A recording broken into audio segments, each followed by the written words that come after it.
Salut à tous, c'est Sam, je suis à Tokyo, pas loin de la gare et pas loin du palais impérial. Il y a un endroit très sympa derrière nous, vous voyez un parc. Je suis donc avec Adrien, enchanté. Enchanté, bonjour. Merci d'avoir accepté cette petite interview. Avec plaisir. Adrien m'a croisé dans le train et m'a contacté. Il a accepté que je l'interviewe. Donc on va commencer. Est-ce que tu peux te présenter rapidement ton âge, tu viens d'où et qu'est-ce que tu fais au Japon? D'accord. Alors, je viens d'avoir 30 ans. Donc, je suis au Japon depuis 2019. D'abord, j'ai voyagé en fait avec un Working Holiday et Visa. Je suis arrivé à Osaka. Pendant un an, j'ai voyagé. Donc, j'ai vécu un peu la période du Covid au Japon, ce qui fait que mon avion a ensuite été annulé. Je n'ai pas pu directement rentrer chez moi et je me suis retrouvé à aller à l'immigration pour demander des extensions de visa. Et suite à ça, j'ai passé finalement 2 ans complets au Japon au lieu d'1, ce qui n'était absolument pas prévu. Et j'ai passé la deuxième année à Tokyo notamment. Je suis rentré en France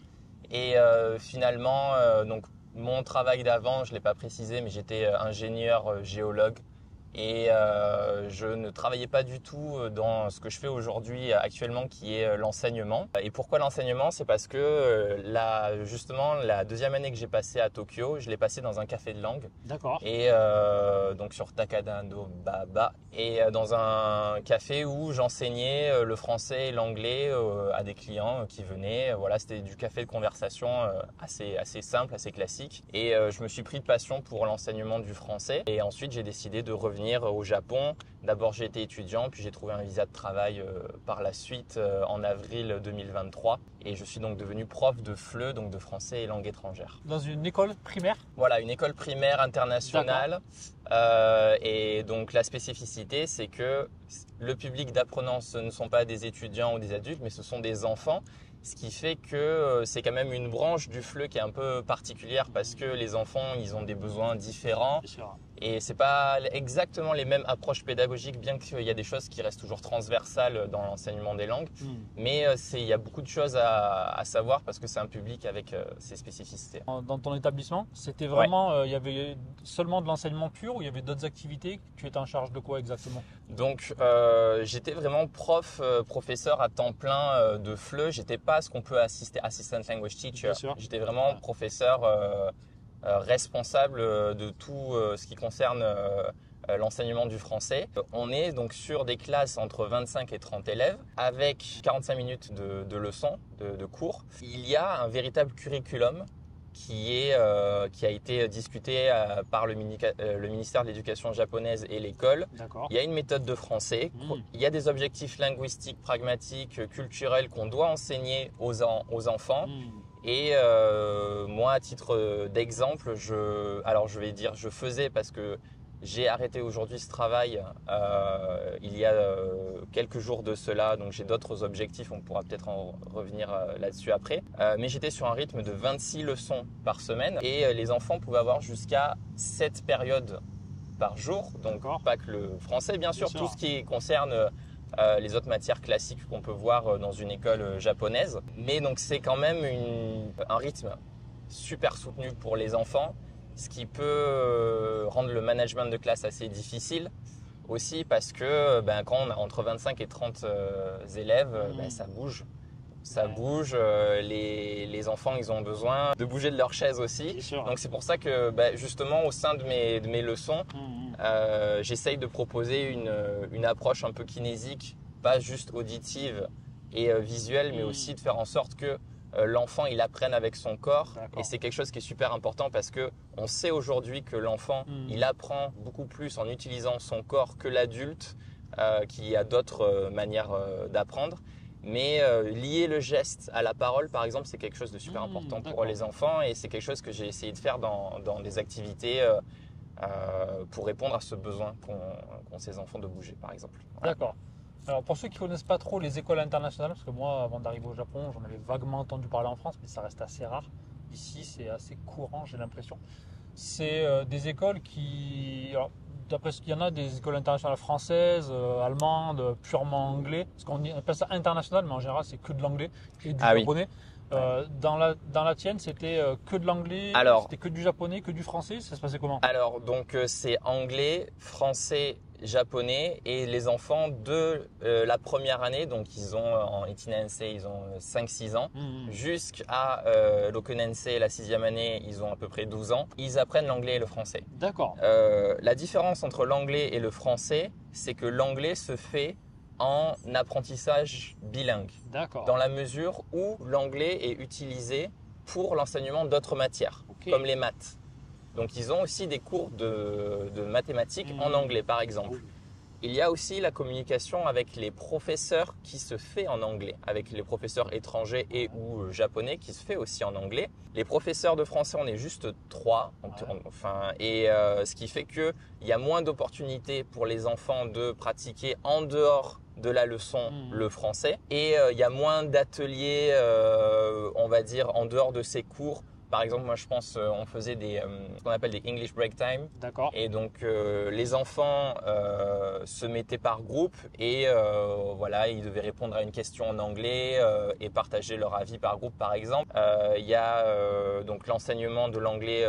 Il y a l'anglais qui sert à l'acquisition d'autres matières aussi, mais le français reste un cours en institution qui ne sert pas à l'acquisition d'autres matières, alors qui reste quand même important parce qu'on était sur 3h45 de français par semaine, ce qui est quand même beaucoup. Ce qui est quand même beaucoup. Et l'objectif, c'est qu'ils aient un niveau A2. Voilà, à la fin de leur cursus à peu près. Alors, il y a plusieurs questions parce que moi, j'ai jamais rencontré une personne qui a bossé dans une école internationale. Ouais.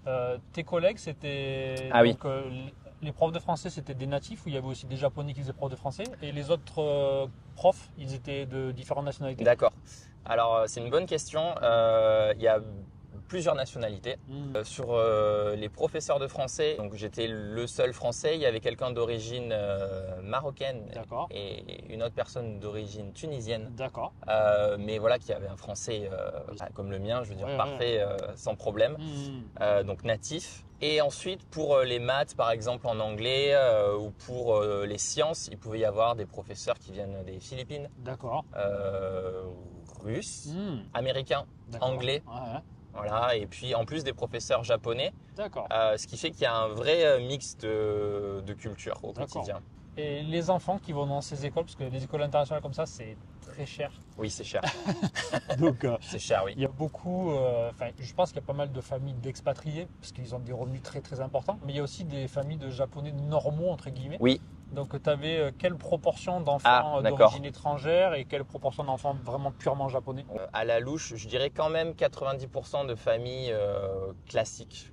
Japonais, voilà, 100% nationalité japonaise. Ouais, peut-être 10-15% de couples, en comptant les couples mixtes ou les couples uniquement étrangers. D'accord. Mais c'est vrai que c'est les couples étrangers ou mixtes. En parlant aux enfants, on se rend compte que les enfants, ils ont déjà une expérience de l'étranger. Ils sont allés en Irlande, ils sont allés en Amérique, ils sont allés dans le pays de la maman ou du papa.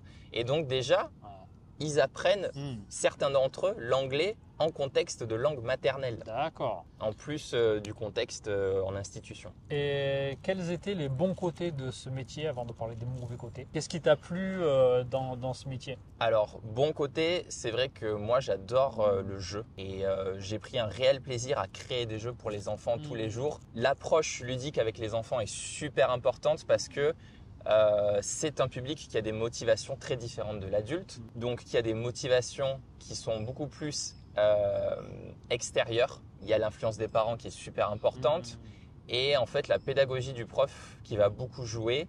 Et c'est vrai que, alors j'ai fait moi-même un questionnaire auprès des enfants. Je leur ai dit, est-ce que vous pensez être motivé par le français? Si oui, pourquoi? En leur donnant des réponses à cocher. Bien sûr. Et ce qui est ressorti, c'est j'aime apprendre grâce au jeu. D'accord. En premier. Et à n'importe quel âge, que ce soit de 6 ans, que ce soit à 12 ans. Et aussi, j'aime parler français. Donc il faut avoir une approche où l'enfant puisse s'exprimer. Et les parents quand même sont en troisième position assez souvent, ça dépend de l'âge, mais l'influence est assez importante. Donc en tout cas, l'approche ludique qu'il faut avoir en tant qu'enseignant FLE aux enfants, moi ça me plaît beaucoup. Les classes sont très dynamiques, l'enfant il n'a pas peur, enfin la plupart en tout cas, n'ont pas peur de s'exprimer, de communiquer, de se tromper. Donc ça, c'est vrai que dès que je demande, allez, qui vient au tableau pour faire telle ou telle activité, il y a toutes les mains qui se lèvent. D'accord. Donc c'est sympa, c'est dynamique, mais il y a le double tranchant, c'est-à-dire que ça demande une capacité mentale et physique au quotidien assez importante parce que la gestion de classe, c'est au cœur aussi de ce métier. Et surtout quand ces enfants font 7 périodes par jour, même à partir de 5-6 ans. Et c'est normal, je ne peux pas leur en vouloir. À la 6e ou la 7e période, ils sont morts, ils ont envie, ils bougent beaucoup. Et donc c'est compliqué. Mais en tant que professeur FLE, ça m'a beaucoup développé sur moi ce point, ce management de classe. Aujourd'hui, je me sens capable de gérer correctement des publics d'enfants comme probablement des publics adultes ensuite après. Voilà, j'ai beaucoup appris l'approche ludique, les points positifs. Autre point positif, le point culturel. Parler japonais, moi j'adore ça. Apprendre, écouter du japonais, communiquer avec les autres professeurs en japonais, même si c'est un challenge, j'adore ça. Pour moi, c'est quelque chose où je me dis tous les jours, je pouvais écouter, je pouvais apprendre de nouveaux mots, je pouvais apprendre aussi. Alors, c'était encore un niveau dessus, mais quand on se réunissait donc on faisait des meetings, là, le niveau de japonais passait au Keigo. Et donc là, on était à et je fais waouh. D'accord, ok. On était à ce niveau-là, donc ça c'était super intéressant aussi. Le fait de pouvoir apprendre, de développer un peu ses compétences tous les jours. Et moi j'adore les enfants, c'est merveilleux quoi. Et je pense que, comme tu l'as dit tout à l'heure, tu créais des jeux, tu gérais les classes, ça devait te demander énormément de travail personnel, de préparation. À l'école, il y avait déjà plein de choses déjà prêtes que tu pouvais utiliser. Ou est-ce que chaque professeur devait créer ses jeux, ses activités, ses documents? D'accord. Alors, on a le curriculum, on a la méthode de français et après c'est carte blanche. C'est-à-dire, tu enseignes les objectifs à atteindre comme tu veux. D'accord. Voilà. Et il n'y a pas de hiérarchie des objectifs non plus, surtout pour le public des enfants. C'est aussi important que l'enfant il ait des bonnes compétences phonétiques, culturelles, linguistiques, pragmatiques. On commence vraiment dans l'ordre que l'on souhaite. Dans les écoles où j'enseigne moi, de FLE pour les adultes, ça dépend des écoles. Il y en a comme les instituts français où en général il n'y a rien de commun et chacun prépare ses documents, il fait ce qu'il veut. Et dans mon école, il y a plein de classeurs déjà pour tel bouquin, telle leçon, il y a ça. On peut rajouter si on veut, mais il y a déjà une base. Toi, ça se passait comment? Tu as dû tout créer de zéro? Alors non, j'ai pas tout créé de zéro. J'ai commencé avec… C'est un outil de base très simple, mais qui est tellement utile, c'est la carte image, la flashcard. Bien sûr. Pourquoi? Parce que ce qui est important, alors quand on enseigne une langue aux adultes, mais encore plus aux enfants, si on commence par je mange, tu manges, il mange, nous mangeons, vous mangez, il mange, on a perdu la classe. C'est terminé. L'enfant, il ne sait pas pourquoi il apprend ça. Il ne sait pas à quel point c'est proche de sa situation quotidienne. Donc, il faut toujours partir du sens. Le sens, c'est le plus important. Et ensuite, au fur et à mesure, on va vers la forme. Et la flashcard, on a l'image. On a derrière ou devant, écrit en grosses lettres si possible, le mot, le restaurant, la pharmacie, la poste, la gare. Et là, on a juste à poser ça sur le tableau. Et là, on commence l'exercice typique de mémorisation, d'écoute pour les enfants et de reproduction orale ensuite. Donc moi, je vais leur dire, chut, vous ne parlez pas, chut, silence. Le restaurant, le parc, qu'est-ce qu'il y a comme autre endroit le cinéma. Le cinéma, super. Le cinéma. Puis ensuite, la pharmacie, la poste, la gare. Et si on a 6-7 items pour une première leçon, ça suffit. Et ensuite, ce matériel pédagogique, ce qui est super important aussi, c'est de le réutiliser dans d'autres activités et qu'on soit sur des activités courtes, dynamiques, parce que l'élève, si on fait la même chose pendant 20-30 minutes, c'est perdu. Donc, il faut que ce soit des activités qui durent 10-15 minutes. Une fois qu'on a fait la présentation, que les élèves ils ont bien compris l'objectif de la séance, qui mettent ça en relation avec leur quotidien, Ensuite, on peut faire des jeux, on peut faire d'autres choses. Avec les flashcards, on peut faire plein de choses. Donc on peut les faire flashcards, elles étaient déjà à l'école. Elles étaient déjà à l'école, ou alors c'est moi qui avais juste à faire des imprimés. Hop, je les mets à l'intérieur et voilà. D'accord. Et donc ça, c'était déjà à l'école. Ok. Et il y avait beaucoup de flashcards par thématique, par rapport à tout le curriculum de l'école justement. D'accord. Moi, j'ai aussi beaucoup utilisé un outil d'alphabétisation qui s'appelle WordWall. Ouais. C'est la traduction littérale, c'est un mur de mots. Je ne sais pas si tu sais ce que c'est un mur de mots. Au début des années 90, ça a un peu commencé à gagner en popularité. C'est juste, peut-être que tu avais ça dans ta classe. Moi, je me rappelle où j'avais par exemple un mur qui était organisé de manière sémantique sur un champ lexical précis, par exemple scientifique, et où je pouvais ensuite retrouver ce que j'avais appris, je sais pas, par exemple, si c'était par rapport aux roches, donc le sable, je sais pas, le granit, la terre, puis les arbres, les plantes, en tout cas une organisation sémantique qui était posée sur un tableau comme ça et qui évoluait au fil du temps. D'accord. Voilà. Et WordWall, qui fait mur de mots aussi, c'est un outil, c'est pas un logiciel, mais qui permet de créer ce genre de mur de mots. Et on va le projeter sur une surface au tableau. Et en fait, c'est un outil qui propose plein de modèles et d'activités différentes. Et on peut créer aussi des flashcards. On peut créer plein de jeux. Et ça, je l'ai beaucoup utilisé parce que pour créer du matériel pédagogique, c'est long. C'est très long. Tu m'étonnes. Quand on est sur un rythme de 26 leçons par semaine, le rythme dans lequel j'étais, et ben, des fois, on n'a pas le temps pour faire ces… Donc, des fois, je me suis dit, OK, c'est quoi ma prochaine séance ? Je cherchais un modèle que je pensais être adapté à ma prochaine leçon. Je rentre le contenu, l'objectif de la séance, donc un champ lexical ou de la grammaire, du passé, du présent, n'importe quoi. J'ai mon modèle et ensuite je peux utiliser ce modèle en classe, je le projette et ensuite je fais plein d'activités autour. D'accord. Okay. Voilà. Donc ça, c'est pour m'alléger et créer des leçons et du contenu plus facile. Voilà. Pourquoi tu as arrêté ? Est-ce que c'était le rythme de travail ? Est-ce que c'est parce que tu as eu d'autres opportunités ? Ou explique-nous un petit peu. Le négatif, c'était un poste qui m'en demandait beaucoup trop au quotidien parce que je ne m'arrête. Alors même si déjà, peut-être vous pouvez imaginer qu'avec un rythme de 26 leçons par semaine, on a déjà beaucoup à faire. Mon travail ne s'arrêtait absolument pas à l'enseignement et à la préparation et à l'évaluation. Le matin, pour faire un peu le flow de la journée, j'arrive déjà à 7h. Donc je me lève à 5h30. On commence ce qui s'appelle au Japon le homeroom. Donc c'est une pré-classe dans laquelle les enfants ils arrivent, ils se préparent, on leur explique qu'est-ce qui va se passer pendant la journée, pendant la semaine, ce mois-ci. S'il y a quelque chose qui s'est mal passé, des règles qu'on rappelle aussi, ce genre de choses. Je commence ensuite, on commence le homeroom à 7h40. 8h10, ça se termine. Et j'ai ma première leçon qui commence directement. D'accord. Première leçon, deuxième leçon, troisième leçon, quatrième leçon, lunchtime. Okay.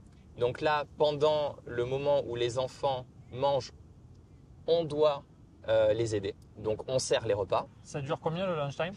C'est 1 heure. Dans les écoles primaires japonaises, c'est un peu plus court. Il y a le temps pour manger est plus court. Après, il y a le temps de mettre la table, de servir. Tout met compris, 1 heure. Voilà. Ils n'ont pas 1 heure pour manger. Voilà, ils n'ont pas 1 heure pour manger. On a 1 heure où on installe, les enfants ils se servent. Non, il ne faut pas traîner. Il faut pas traîner. Il faut ensuite ranger la classe. Il faut la nettoyer. Et donc ça, on le faisait avec les élèves. C'est aussi notre travail. Et ensuite, les enfants, ils ont un peu de temps pour aller en récréation. On surveille les enfants. S'ils restent en classe, on les surveille aussi. S'ils vont dehors, on les surveille aussi. Donc, il y avait des roulements. 5e période, 6e période, 7e période. Donc, souvent, comme j'ai 26 leçons par semaine, je faisais 6 cours par jour. 5-6 cours par jour régulièrement. Et ensuite, il est à peu près 15h30. On finit à 16h30. On a 1 heure pour préparer nos prochaines leçons ou corriger des cahiers ou faire du matériel. Enfin voilà, 1 heure de libre entre guillemets. Mais où il faut être présent à l'école. Voilà, on reste présent, mais souvent des fois il y a des réunions. Bien sûr. Des fois il faut organiser des événements parce que les enfants ils sont gâtés, ils ont de la chance. Bon après ils mettent le prix aussi, c'est normal. Déjà dans les écoles primaires gratuites. il y a beaucoup d'activités, les fêtes des sports, les fêtes culturelles, les ci, les ça. Là, ça doit être encore pire. Donc il y a Halloween, il y a Akatsuki, il y a le Sports Day, j'en oublie encore. C'est sans fin, quoi. Mais je me suis déjà retrouvé. Donc le jour, la journée sportive au Japon, c'est super, c'est un truc super important. Ça, je le savais pas avant de travailler dans ce genre d'école. Et c'est un événement qui a lieu en juin et on met un mois à le préparer avant. Et on doit choisir les musiques qu'on doit passer. Moi, je me suis retrouvé DJ à choisir les playlists de musique que je passais. Hop, il y a quelqu'un qui faisait le départ de la course pour les gamins et moi j'étais en mode allez boum, hop, il faut que je balance la musique qui va bien au bon moment, etc. Puis c'est à la japonaise donc il faut être carré, il faut être vraiment professionnel et nickel chrome sur ok, à ce moment-là, ce jeu, cette activité, c'est cette musique, pas une autre et c'est ça, tout est planifié en avance. Tu avais énormément d'autres activités. Concrètement, tu finissais vraiment à quelle heure le boulot? Je faisais facilement 17h30. D'accord. 7h, 17h30 du coup. Mais ça fait quand même beaucoup. Et puis surtout, c'est super épuisant. Physique. Mais 25 élèves de primaire, 25, tu dois être mort à la fin de la journée. Tu es mort, explosé. C'est vraiment fatigant. Le contexte international, on va dire qu'au Japon, historiquement, c'est un pays fermé. C'est un archipel qui n'a pas eu beaucoup d'influence extérieure jusqu'à notre époque moderne. Et même si il y a marqué Kokusai, donc international dans le nom de l'école, c'est un mot à la japonaise. C'est une manière de voir l'international à la japonaise. Moi, j'étais vraiment dans une école qui était quand même super enracinée dans la culture profonde du travail à la japonaise, avec tous ces codes, tous ces règles qui diffèrent beaucoup de ce qu'on a comme manière de voir le monde du travail en Europe. Et c'est super formateur. D'accord. Moi, j'ai beaucoup appris, mais j'ai essayé de faire de mon mieux à la limite de mes capacités physiques et mentales. Et voilà, aujourd'hui, je pense qu'il est temps pour moi d'essayer de continuer dans l'enseignement, mais d'aller ailleurs. Et est-ce que tu étais payé bien, correctement, ou c'était pas terrible? En net, j'étais à Nijugo. 250 yens par mois pour 26 heures de cours, plus tout le reste. Donc en fait, tu faisais quoi? Tu faisais 45 heures par semaine? Facile. Facile, ouais. Facile. C'est vraiment pas beaucoup. Non. Alors après, tu viens d'arriver, t'as pas d'expérience. Voilà. Ils t'avaient sponsorisé ton visa? Donc ils m'ont sponsorisé mon visa de travail aussi. D'accord, ok. En avril 2023. Ok. Voulant pas faire les choses à moitié, j'ai aussi passé le DAEFLE, donc c'est le diplôme d'aptitude à l'enseignement du français langue étrangère. C'est quel niveau ça? C'est après le bac? C'est niveau master? Oui. Comment ça se passe? Alors tout le monde peut faire ça après le bac. D'accord. C'est 450 heures de formation. D'accord. C'est quand même assez costaud, ça dure 1 an. Ayant fait 5 ans d'études avant, c'était pas forcément très difficile pour moi. Ce qui était difficile par contre, c'était d'étudier et de travailler en même temps. Là c'était... on en discute tout à l'heure, mais j'ai craché du sang vraiment. Mais voilà, il faut ce qu'il faut. Aujourd'hui, je regrette pas. Je suis content d'avoir mon diplôme. C'est un diplôme qui est reconnu partout. Maintenant, quand je cherche un autre travail et que je dis j'ai ce diplôme, j'ai cette expérience, j'ai fait tout ça, on me dit ah ouais. Je sens que ça va faciliter mon insertion professionnelle ailleurs. Carrément. Et en 1 an et demi. J'ai l'impression en fait d'avoir bossé beaucoup plus et d'avoir beaucoup plus d'expérience qu'1 an et demi.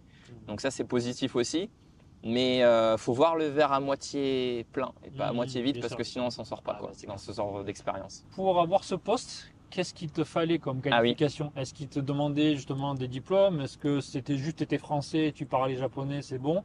Comment ça s'est passé pour ce poste-là? D'accord. Alors un master c'est bien. Si c'est pas en littérature, si c'est pas en didactique, si c'est pas en sciences sociales, c'est pas grave. Moi, j'ai un master en géologie, donc ça allait. Ils voient que tu as une certaine capacité intellectuelle. Et j'étais en train, je leur montrais que j'étais en train d'étudier ce diplôme justement d'aptitude à l'enseignement du français pour les étrangers. Et ils voyaient que j'avais un niveau de japonais qui était intéressant, qui était suffisant pour communiquer avec les autres professeurs. Ils trouvaient que j'avais une bonne prononciation aussi, donc ils se sont dit, allez, d'accord, ça donc, part. Natif, un diplôme universitaire, quel qu'il soit, et puis un bon contact, un bon entretien, et puis parler un peu japonais. J'ai fait aussi une séance pédagogique devant les élèves. Donc j'ai quand même préparé un cours Ils m'ont dit, ben voilà, l'objectif de ta séance, c'est ça, tu prépares ton cours. Donc, j'ai quand même fait un cours de 45 minutes devant les enfants. Et c'était la première fois que je donnais un cours. La première fois que j'étais devant des enfants. C'est le test. Hein. C'est ça. Okay. Mais j'ai passé le test. D'accord. Et voilà, donc ça a duré 1 an et demi. Et quel niveau de japonais tu avais et comment tu as acquis ce niveau de japonais? Je n'ai jamais passé le JLPT. D'accord. Je peux pas dire j'ai un niveau N4, N3, N2, N1. Parce que je ne sais pas vraiment comment me situer par rapport à ça aujourd'hui. Mais je pense que tout ce qui concerne le vocabulaire lié à l'école, la communication avec les professeurs japonais, je pense que j'étais capable d'en comprendre 70-80% la plupart du temps et de répondre de manière à ce qu'il n'y ait pas de malentendu avec mon interlocuteur. Je peux lire environ entre 800 et 1000 kanji à peu près. Tu es plus à l'aise à l'oral qu'à l'écrit? Je suis plus à l'aise à l'oral. D'accord, okay. Clairement. Et comment je l'ai appris? Quand je suis arrivé au Japon en 2019, j'avais juste bachoté 4 mois avant. D'accord. Et en fait, j'ai voyagé en faisant des activités volontaires à travers tout le Japon. Ok, sympa ça. Voilà, c'était super parce que j'étais au contact des locaux. J'ai jamais commencé le japonais avec une méthode. D'accord. J'ai toujours voulu parler. Ok. Et plus je parlais, plus j'écoutais, mieux je pouvais créer des liens, comprendre la culture. Forcément, c'est un cercle vertueux. Plus je comprenais, plus j'avais envie d'étudier, d'écouter, de continuer. Et j'ai appris dans les fermes, dans les hôtels, dans les ryokan, donc les auberges traditionnelles japonaises, dans les ski resorts, dans le café de langue, parce que j'avais l'opportunité de rencontrer des Japonais. Des fois, je leur parlais en japonais aussi, même si je leur enseignais le français. C'est aussi pour ça que j'ai voulu avoir un métier qui était lié à la culture. Pas que l'enseignement, mais aussi, en fait, pour moi, l'apprentissage des langues, ça a été une véritable découverte culturelle, d'autres manières de penser, d'être au contact des gens, de gens qui sont ouverts d'esprit, qui ont des histoires, qui vivent des aventures. Et c'est aussi pour ça que j'ai décidé d'être enseignant, c'est pour transmettre le fait que les langues, ça peut nous apporter des choses dont on n'a même pas qu'on peut même pas imaginer dans plusieurs années. Donc voilà, c'est comme ça que j'ai à peu près appris le japonais. Et puis j'ai des amis japonais aussi. Donc en parlant, en écoutant, il faut beaucoup écouter. Comment tu as trouvé ces activités de volontaires? Est-ce qu'il y a un site? Parce que ça, c'est vachement intéressant. Genre, il y a des personnes qui avaient fait ça aussi. Mais j'ai jamais interviewé quelqu'un qui a fait ça. Si quelqu'un qui regarde la vidéo veut faire du volontariat au Japon, comment ça se passe? Moi, je conseille absolument parce que j'en ai fait en France et j'en ai fait au Japon. Et pour comparer les deux, au Japon, j'ai eu aucune mauvaise expérience de volontariat. Au Japon, je me suis toujours régalé, j'ai toujours rencontré des personnes incroyables, j'ai fait des jobs super intéressants. Et donc, pour faire ce genre d'activité, moi, je me suis juste inscrit sur des sites d'activités volontaires. Donc, c'est des gens, voilà, ils disent voilà ce qu'on veut, voilà ce qu'on fait. Et on a une liste comme ça de plein d'annonces à travers, mais pas que le Japon, à travers tous les pays en fait. Tu as le nom d'un site? Ça fait longtemps que je les ai plus utilisés. Bah, tu me donneras, tu chercheras et je les mettrai sous les liens sous la vidéo. J'ai toujours voulu faire ça. Hop. Sous la vidéo. Ensuite, on envoie un petit message, on se présente, on se dit voilà, j'ai tel visa, j'aimerais bien venir vous aider parce que moi, par exemple, j'ai travaillé dans une ferme à Okinawa. Et tu envoies un message en japonais, en anglais? En anglais. En anglais. Okinawa, ok. Oui, avec des vaches. On pense plutôt que c'est Hokkaido, mais c'est clair, carrément. Il y a des vaches. Mais ouais. Il y a des vaches à Okinawa. Donc c'est la partie nord. Ça s'appelle Yambaru. C'est la partie nord. C'est un peu la jungle à Okinawa, dans le nord là-bas. Il y a une ferme qui est posée au milieu de la jungle avec des vaches. Voilà, ils font du lait. Et donc, je me réveillais tous les matins à 5 heures avec les étoiles comme ça. Je prenais mon bâton, j'allais dans le champ et je faisais koi, koi, koi, koi, koi, comme ça. C'est des missions qui durent plusieurs mois, plusieurs semaines, ça dépend? C'est ça qui est super avec les activités volontaires, c'est qu'on dit voilà, j'aimerais rester 2 semaines, j'aimerais rester 3 semaines, j'aimerais rester 1 mois. Presque à la carte, quoi. C'est un peu à la carte, clairement. Et il y en a qui… Mais après, voilà, c'est un peu un terrain d'entente à trouver avec la personne chez laquelle on a envie de venir. Mais moi, je suis souvent resté entre 1 et 3 mois au même endroit. Et c'est super pour découvrir les gens, pour découvrir la culture, pour parler, pour apprendre une langue.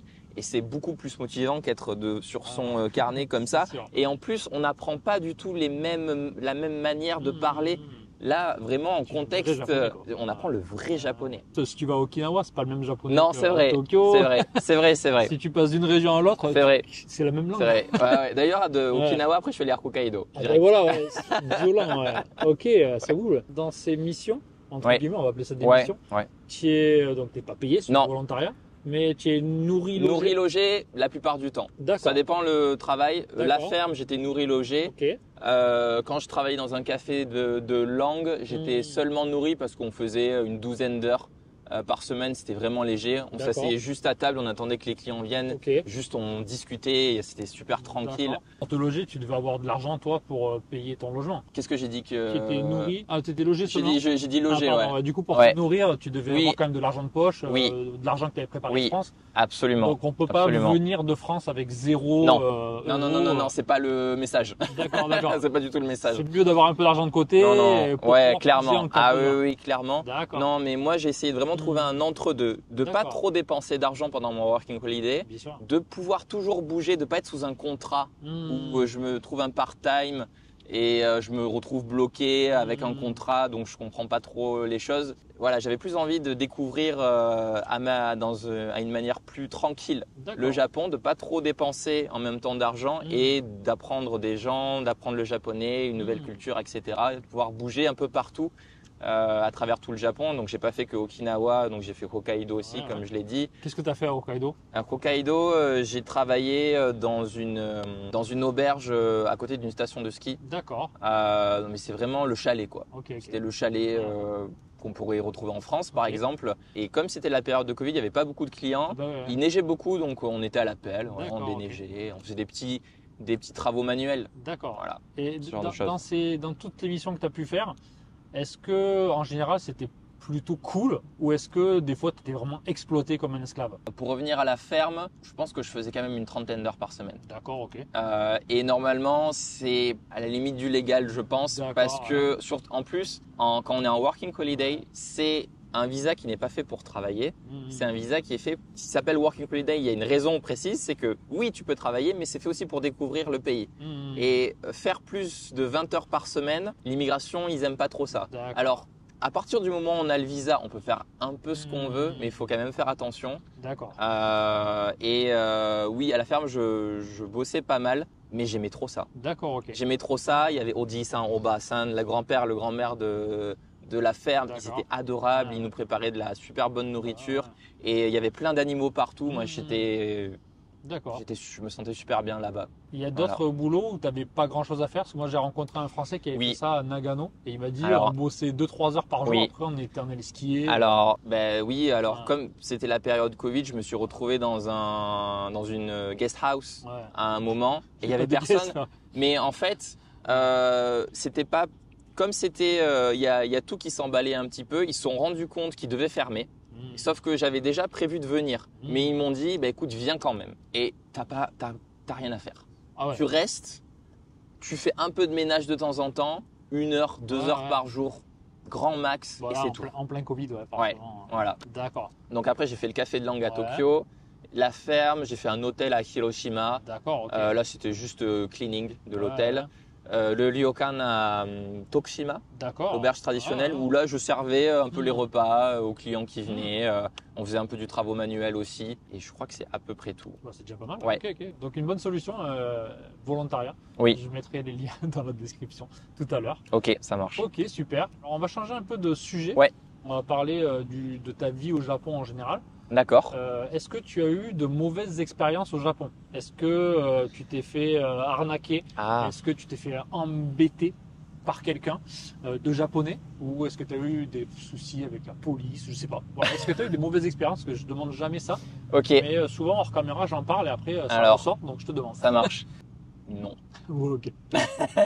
J'ai toujours retrouvé mon portable, mon téléphone, mes clés, mon portefeuille quand je perdais quelque chose. D'accord. Tu t'es jamais fait voler? Non.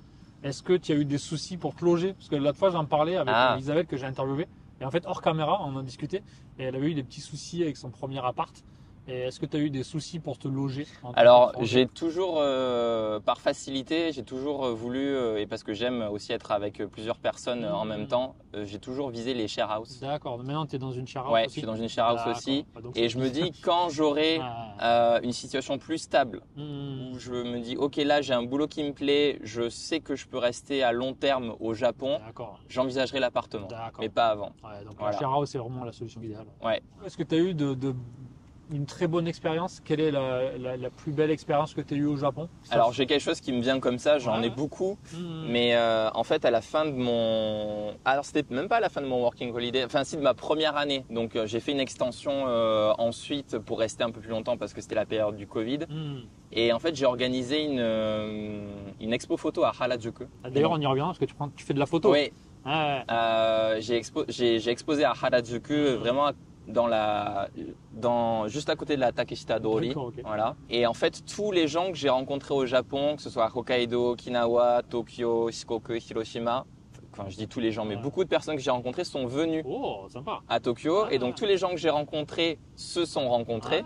Cool. Et c'était un moment merveilleux où j'ai partagé voilà, une vision que j'ai eue du Japon en photo avec les personnes avec qui j'ai passé des super moments pendant plus d'1 an. C'était un moment que j'oublierai jamais, je pense, parce que c'était un peu la boucle du voyage. L'apothéose du côté humain de tes rencontres. C'est ça. Et c'était, donc il y avait des Japonais, mais il y avait aussi des Européens, des Américains, des gens qui venaient un peu de partout. Et c'était une super expérience. Je mettrai ton compte Insta dans la description pour les gens qui sont intéressés. Il fait de très très belles photos. C'est de la photo de rue, de ce que j'ai vu. Donc tu captures des instants un peu volés, des situations de la vie de tous les jours. Exactement, oui. Est-ce que tu peux nous en parler un petit peu? Oui, la photo, c'est une passion que j'ai eue que j'ai commencé à avoir quand j'étais plus jeune, quand j'avais peut-être 13-14 ans, et que j'ai arrêté. Et quand j'ai commencé à voyager au Japon, j'ai repris des photos. D'accord. Et au début, je me suis dit, je veux juste faire des jolies photos. Je veux juste, j'avais pas d'idée plus précise en tête que je veux rapporter des souvenirs à ma famille de ce que j'ai vu. Et au final, j'ai commencé vraiment à m'intéresser à qu'est-ce que ça veut dire de faire des photos dans un sens plus avec une intention artistique derrière. Pas juste je prends des photos pour faire des jolies photos. Je prends des photos parce qu'il y a une intention, il y a quelque chose que j'ai envie de montrer, que j'ai envie de raconter. C'est vrai que encore aujourd'hui, peut-être que parce que la photo c'est pour moi, la place de la photo, déjà, c'est le livre. C'est pas Instagram. D'accord. c'est le livre parce que c'est le résultat d'une intention artistique qui comprend un travail souvent qui se fait sur plusieurs années. Bon, moi, je suis en train de toujours bosser sur mon livre après 5 ans, par exemple. Donc, depuis 5 ans, je sais pas, j'ai peut-être pris 200 000 photos. Un livre dédié au Japon, j'imagine? Alors, photo de rue au Japon ou un peu d'autres pays aussi? Alors, ouais, en France et au Japon, pas que au Japon. Ah, d'accord. Mais au final, il va rester dans ce livre 40-50 photos sur 200 000. Et pour moi, c'est ça la photo. C'est qu'est-ce que j'ai envie de raconter. Et peut-être qu'aujourd'hui, le livre photo, comme c'est à mi-chemin entre le livre classique et un peu le cinéma, un peu les deux parce que c'est visuel, peut-être que ça n'a pas la popularité ou la compréhension. C'est peut-être plus difficile à approcher comme médium, en tout cas comme résultat. À travers la photographie. Mais donc j'ai commencé à m'intéresser, alors je ne sais pas à quel point ça te parle, mais à Daido Moriyama, vraiment aux photographes japonais qui ont changé la manière de photographier, de voir le quotidien, de voir les choses. Donc Daido Moriyama avec Provoque. Aujourd'hui, plus récemment, donc vous pouvez regarder Tatsuo Suzuki qui fait de la photo de rue, comme tu viens de le dire, en noir et blanc, qui découle de Daido Moriyama. Du côté japonais encore, moi ce que j'adore, la photographe que j'adore, c'est Rinko Kawauchi, qui raconte sur ses doubles pages des petites histoires, des petites choses qui se mettent en lien, en fait, qui sont très subtiles, qui sont en relation avec notre quotidien, avec la vie au sens large du terme. Et pour moi, c'est ça la photo. On a une intention. Si on prend des photos, c'est parce que pour moi, on a quelque chose à dire. Moi, j'ai envie de raconter aussi quelque chose. Alors, je ne vais pas en parler plus parce que je suis encore tout en construction. Mais sur mon Instagram, je mets les photos que je trouve pas mal. Mais tout le fond, le travail que j'ai vraiment envie de mettre sur papier, ça mûrit comme du bon vin. Voilà. Je le re-regarde, je le réédite, je réfléchis, je mets les choses sur double page, je mets des photos entre elles, voilà, je me dis est-ce que ça raconte quelque chose, est-ce que c'est bon, pourquoi? Je laisse de côté pendant des semaines, des mois, j'y reviens. Et c'est ça, créer un livre, c'est on revient, on repart, on prend son temps, on fait de l'editing. Et aujourd'hui, la photo, il y a ce côté instantané. Hop, je prends une photo, boum, je la mets sur Instagram, je mets un joli filtre, hop, c'est terminé, c'est joli, un joli coucher de soleil, etc. Et j'ai aucun problème avec ça. Chacun, si on kiffe faire ça, mais il n'y a aucun problème. Mais c'est juste que si on veut aller plus profondément dans ce qui est vraiment la photo artistique, la photo de rue, eh bien, il faut aller voir des expos, il faut lire des livres, il faut se renseigner sur qu'est-ce qui s'est fait comme travail avant pour développer une culture, une connaissance de la photo plus approfondie que juste, voilà, il y a des jolies photos sur Instagram, moi j'ai fait une jolie photo, je suis un bon photographe. Au final, ça a une définition… c'est une définition différente de la photo pour moi. D'accord. Et tu prends que des photos de personnes, du coup, de situations de vie. Oui, alors souvent. Pas forcément des paysages. Pas forcément des paysages. Oui, moi, là, on s'est rencontrés, j'étais en train de prendre des photos. Voilà, il y avait une belle lumière, il y avait des gens qui passaient. J'essaie n'importe où, j'aime regarder les gens, j'aime regarder ce qu'ils font, j'aime me dire mais pourquoi cette personne est là, à quoi elle pense, pourquoi elle est triste, pourquoi elle est heureuse. Et de capter ces moments, pour moi, c'est un moyen de dire je m'intéresse aux autres personnes. Alors, on pourrait rentrer dans un sujet encore beaucoup plus compliqué qui est tout ce qui est vie privée par rapport à la photo de rue, etc. et jurisprudence par rapport à tout ça. C'est un sujet qui est assez compliqué, mais en tout cas en France, la loi aime la street photo, même si c'est quelque chose qui ne se fait pas. Et pour résumer très très vite, une intention artistique prendra toujours le dessus sur la vie privée d'une personne dans la plupart des cas. D'accord. Et il y a eu des cas comme quoi des personnes ont vu leur photo publiée dans un bouquin et ont voulu que cette photo soit supprimée et ils n'ont pas eu raison en France. Ok. En France. Au Japon, tu sais si c'est un petit peu la même chose ou tu sais pas trop comment ça se passe? Au Japon, je sais moins comment ça se passe. Je sais pas si c'est les mêmes lois. Mais c'est vrai que la culture est tellement différente, tout le monde s'en fout. Ouais. Je prends des photos comme, alors je me mets mon style, mais pas mon style comme ça. Il y a des photographes de rue qui font vraiment ça en France ou aux States. Et alors en France, c'est peut-être très rare. Aux States, il y a plus le côté de se montrer et c'est plus accepté dans la culture aussi de prendre des photos à la volée comme ça devant les gens. Parce que les gens ils aiment bien plus se montrer, etc. Et c'est des choses. Pas trop. Alors je vois des gens qui demandent est-ce que je peux prendre des photos. Il y a des gens qui demandent, ouais. Mais de prendre des photos comme ça. Eh ben, je me rappelle plus le nom du photographe. Lien dans la description pour son livre peut-être ou le travail qu'il fait. Mais c'est un gars, il est au flash. Même Tatsuo Suzuki, le japonais, il fait pareil. Il est comme ça, il est au flash, il se met devant les gens et tac, il les prend comme ça. Non, il demande pas l'autorisation. C'est un peu chaud parce qu'au Japon, on est quand même. On respecte énormément la vie privée de l'autre, même trop des fois. Ouais. Mais je peux comprendre que quand quand on n'a pas l'habitude de voir qu'on n'a pas la culture de la photo de rue, qui est très vieille. Le début, c'est Cartier-Bresson. C'est vraiment, ça a commencé en France d'ailleurs et c'est très vieux. Et bon, ça s'est peut-être perdu aujourd'hui parce qu'il y a tout ce côté réseau social, etc. Mais finalement, on expose plus sa vie privée au quotidien sur Internet que quelqu'un qui va prendre en photo quelqu'un dans la rue. Le danger, il est plus dans votre quotidien que quelqu'un qui va vous prendre en photo, mais 100 fois plus, quoi. Question de point de vue, mais je peux comprendre que, moi, je le fais pas. Je trouve ça trop agressif et je suis pas assez confiant pour me mettre devant quelqu'un comme ça et le prendre. Et puis c'est pas ce que je recherche dans ma pratique. Ouais, j'ai vu. Les photos que j'ai vues, c'était toujours assez distant, un peu distant. Oui. Ça faisait bien sentir l'ambiance du Japon, la relation entre les personnes. C'est assez poétique.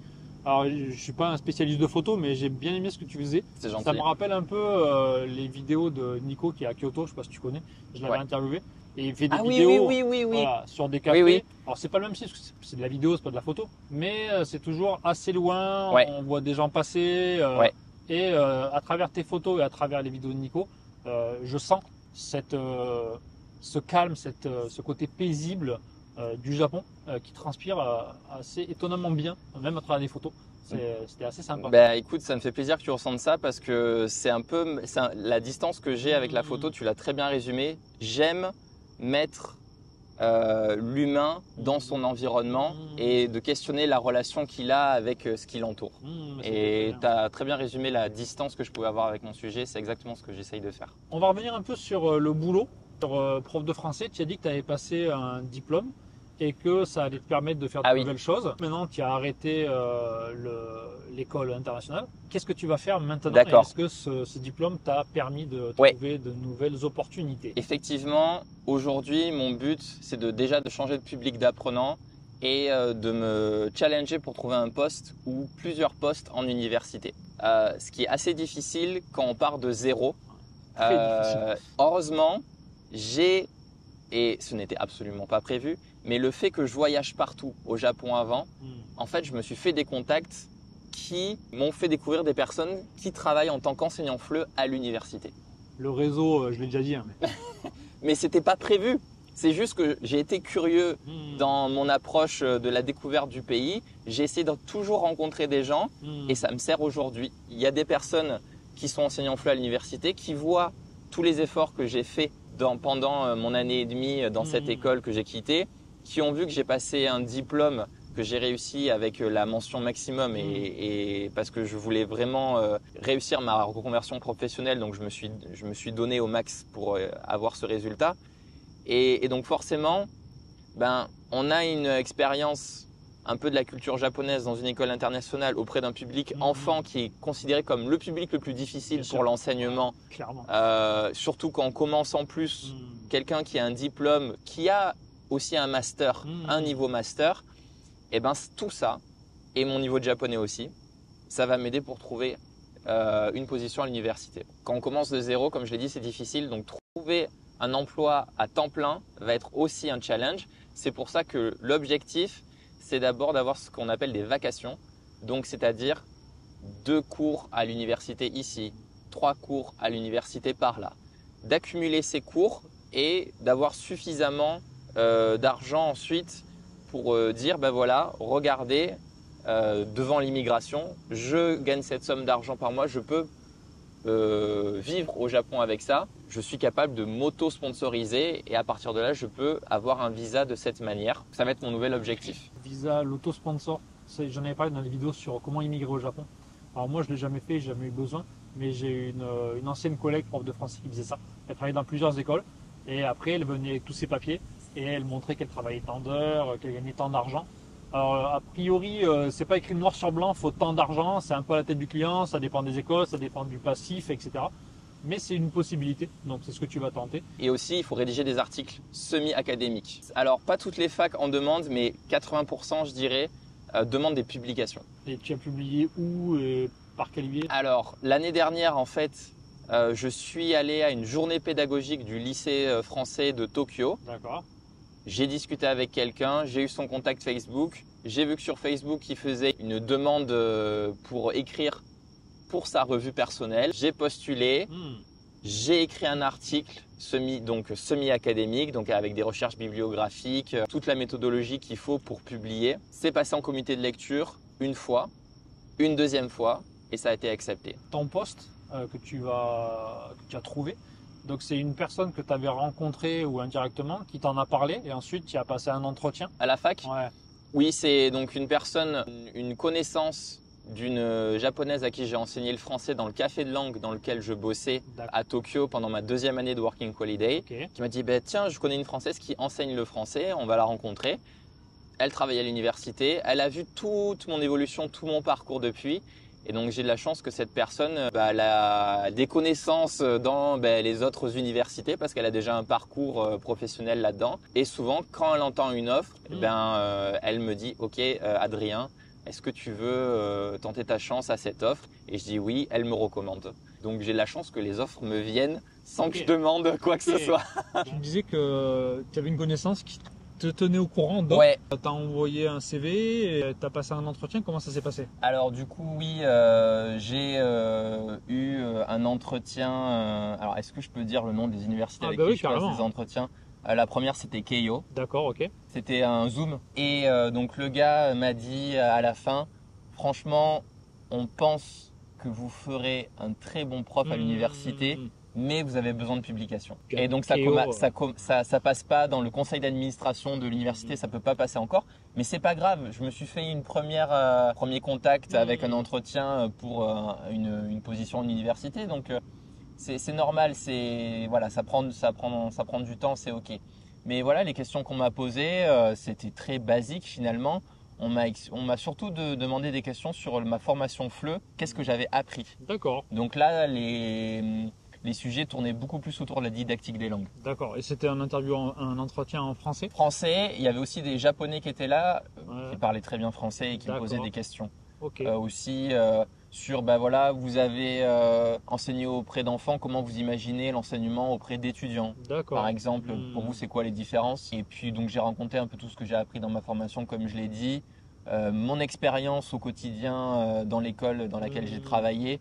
Rien de très surprenant, voilà, des questions assez classiques. D'accord. Voilà. Par contre, on m'a dit, désolé, votre profil est intéressant, mais vous avez besoin de publier, c'est comme ça. Après, ils ne peuvent pas le dire non plus, mais souvent, il y a beaucoup de connaissances. Oui. Souvent, il y a des entretiens, mais le poste est déjà confié au prof de machin. Et puis aussi, pour bosser dans les facs, souvent, ils regardent si tu as bossé dans des lycées privés avant.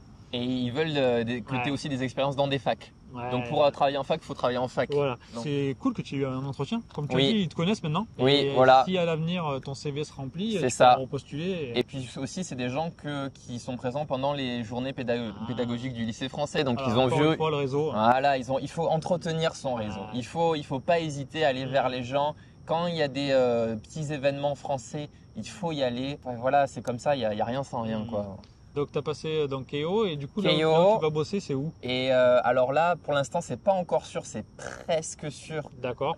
Mais j'ai eu une offre pour 3 cours. D'accord. Donc il va m'en falloir plus. Hein. Bien sûr, ça va pas suffire, mais c'est un début pour 3 cours à Dokyo. D'accord. Qui est une université avec un grand département de langues, parce qu'il n'y a pas le français, il y a aussi l'anglais, l'allemand et l'espagnol.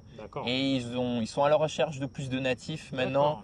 De gens qui sont vraiment spécialisés dans le FLE, ils veulent vraiment développer leur département de langue. Et là, il y a moyen que ça se fasse. D'accord, ok. Les facs, tout à l'heure, tu en parlais, mais les temps pleins, honnêtement, moi, j'en ai jamais entendu parler. Il y en a, mais c'est chef de la section entière. Pour des profs natifs, peut-être ça existe, hein. Moi j'en ai jamais entendu parler, mais mon amie, elle a une position au même endroit en full time, mais ça lui a pris du temps, ça lui a pris des années pour l'avoir. Il y a quand même du travail, mais il faut trouver l'entrée dans le cercle. Et voilà, c'est le jeu. D'ailleurs, mon examen FLE, je l'ai passé à Yokohama à l'Institut. D'accord, voilà. Là aussi, avoir des connaissances de gars à l'Institut français. Tu devrais postuler à l'Institut français d'ailleurs. C'est vrai. Mais voilà, bosser dans des instituts français, dans des écoles privées de français, pour se faire un réseau et pour avoir des revenus qui permettent de vivre. Parce que si tu as 2-3 cours dans une fac, comme tu l'as dit, ce sera pas assez. Je pense que c'est aussi ça le message. S'il y a des gens qui veulent venir enseigner le français, on peut trouver, comme dans mon cas, un poste dans une école où on a un salaire assez décent pour vivre et on peut en vivre direct. C'est rare. Ou alors, il faut les écoles comme dans les structures dans lesquelles toi tu travailles. Comme tu disais, avec le nombre d'heures que tu faisais, non. au taux horaire, c'était le combini. C'est pas bien, ouais. Donc moi, comme je conseille, faites prof d'anglais dans des crèches, des maternelles et prof de français à côté. Et petit à petit, augmenter le français, diminuer l'anglais. Mais au début, gagner sa vie correctement avec que du français, c'est vraiment difficile. C'est difficile et puis surtout il faut gagner en compétences en fait. Il faut se dire ok, je passe un diplôme. Il faut se dire ok, je veux l'université, il faut que j'écrive des articles, il faut que j'aille dans des événements qui sont en lien avec la didactique des langues, l'enseignement du français au Japon. C'est un long parcours. T'es motivé, c'est bien, ça fait plaisir. On essaye. Hein. Est-ce que tu auras des conseils pour les gens qui regardent la vidéo et qui aimeraient venir au Japon, que ce soit en FLE ou autre? Est-ce que tu as des conseils à leur donner? Finalement, c'était un petit peu ce dont j'ai parlé juste avant, mais si vous voulez découvrir, si vous avez moins de 30 ans, si vous voulez découvrir d'abord le Japon et venir un petit peu travailler, pour moi le visa Working Holiday c'est idéal parce que c'est pas encore comme dans d'autres pays au Canada, c'est pas encore un visa où toutes les places sont prises. Il y a encore un peu d'espace pour tout le monde. Donc ça, je conseille parce que c'est vraiment idéal pour découvrir le pays. Après, venez avec des économies. N'y allez pas avec juste 3 000 € ou 4 000 € de côté. Essayez de voir plus large. Moi, c'est ce que je conseille. Et puis, oui, si vous voulez venir travailler au Japon, moi, je suis revenu au Japon la deuxième fois avec un visa étudiant.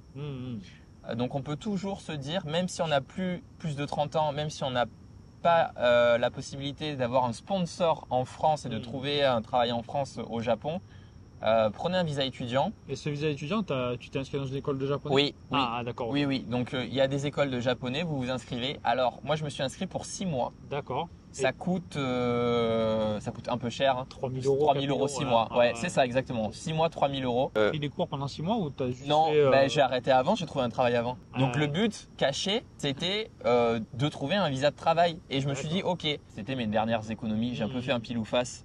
Ne faites pas ça. Ou faites-le.